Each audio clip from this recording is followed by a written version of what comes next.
Tout savoir sur le glaucome. Une réunion d'information est programmée ce jeudi 1er mars à la mairie de Fort-de-France. Et pour en parler, nous recevons le docteur José Sébastien. Bonsoir à vous. Oui, bonsoir. Merci d'avoir accepté notre invitation.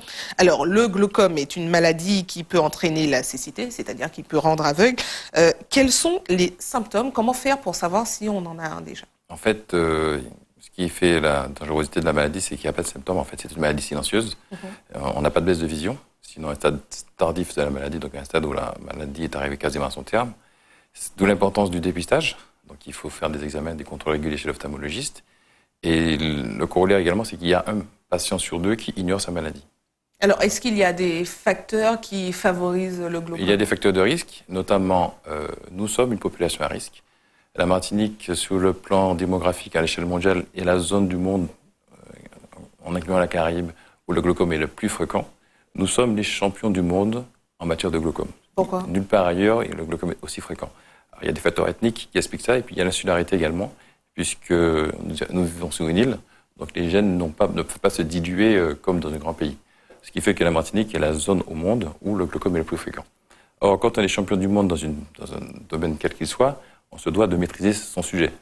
On constate que paradoxalement, le glaucome est méconnu en Martinique parce qu'on n'en parle pas suffisamment. Alors, bon, vous avez dit que c'est une maladie silencieuse, mais est-ce que on voit quelque chose? Est-ce qu'il n'y a rien à faire pour la détecter? C'est vraiment une maladie silencieuse, c'est une maladie sournoise. D'accord. Et en fait, c'est uniquement quand vous faites votre examen chez l'ophtalmologiste, qui va vous examiner, qui pourra vous dire si vous avez un glaucome ou pas. Alors, il faut faire des contrôles réguliers, même si on n'a pas de problème de vision, quel que soit le... Je dirais même que si vous n'avez pas de problème de vision, vous êtes encore plus à risque que quelqu'un qui a des problèmes de vision, parce que celui qui n'a pas de problème de vision ne va pas chez l'ophtalmo.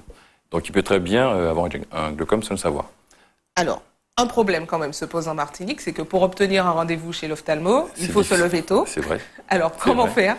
Alors, déjà, on est dans une campagne de sensibilisation, d'information et de dépistage. En fait, il n'y a pas d'urgence à faire un dépistage. C'est une maladie qui évolue lentement, sur plusieurs années. Donc, si on attend 6 mois ou plus pour avoir un rendez-vous, c'est pas préjudiciable. Ce qui est préjudiciable, c'est de ne pas voir son ophtalmologiste pendant plusieurs années.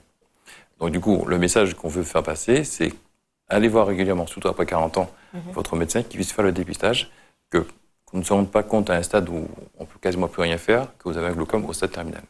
Et une fois qu'on a détecté le glaucome, qu'est-ce qui se passe? C'est très simple, on met en route un traitement. Il faut bien comprendre que quand on a un glaucome, on a une vie qui est complètement chamboulée. C'est un fléau, il faut dire les choses comme elles sont. Les personnes, on peut avoir à 40 ans un glaucome, si on n'est pas traité ou si on est traité tardivement, à 50 ans, être aveugle. Ce qui a des répercussions terribles sur le foyer, puisque malheureusement, pour le voir, on a des patients qui perdent leur emploi.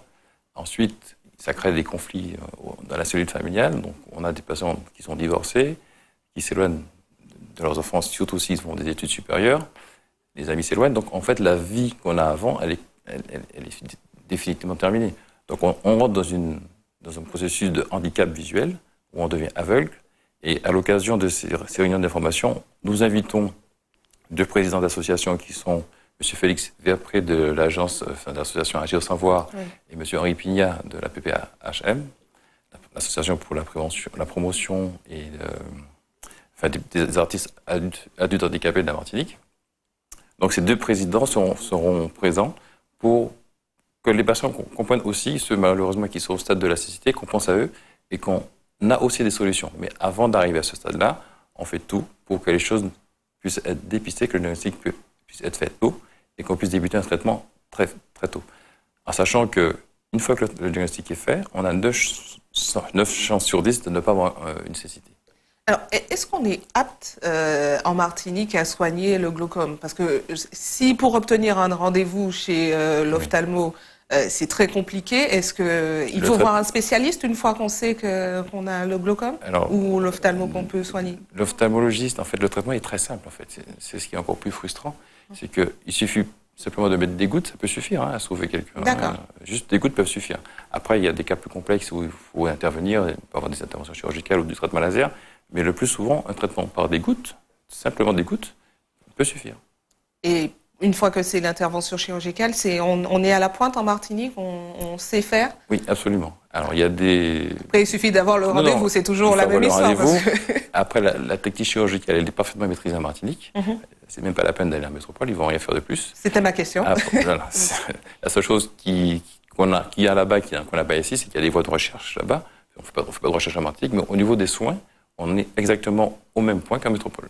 Très bien. Merci à vous d'avoir Je vous en répondu à nos questions. Et Merci. puis, je rappelle que la prochaine réunion d'information, Ce sera puisqu'il y en jeudi. a déjà eu une Ce sera ce jeudi la semaine dernière, ça sera ce jeudi soir à la mairie de Fort-de-France de 18h à 20h. à 20h. Merci à vous. Merci.